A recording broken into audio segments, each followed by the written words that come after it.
We will remember them. We will remember them.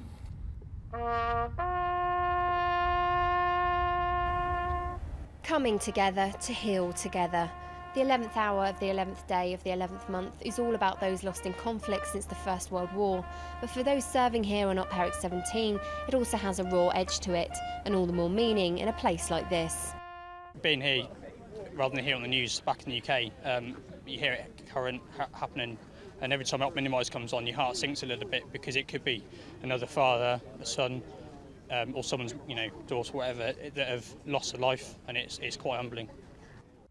Many of those attending will have felt the acute loss of a friend or family member in Afghanistan.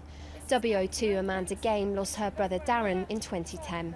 I think being around the camp helps. I wonder if he stood here or sat here or eaten here, and the fact that his name's on the wall means that I can come and visit anytime I like.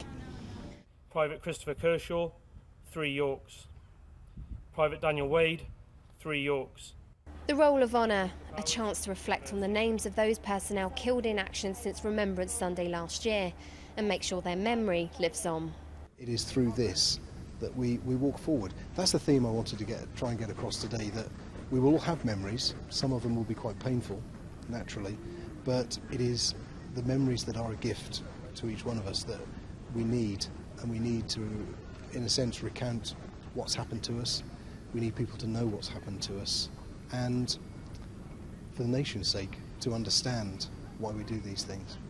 The main service in Camp Bastion was a scene that was replicated across Helmand in places like Fob Ulet, where 1st Battalion the Scots Guards marked Remembrance with a Scottish feel.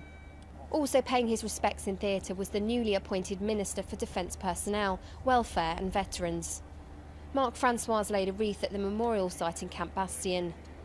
He later met with troops currently serving on Op Eric to hear their concerns about welfare, housing and pensions. As a former TA officer, one of his biggest aims is to improve the military covenant and make it more accountable.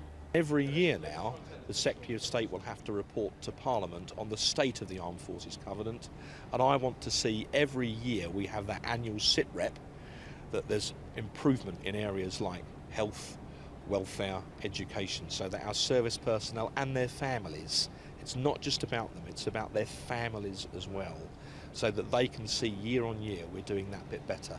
That's really important to me, and that's something that's in my mind every day I go into the office at the MOD.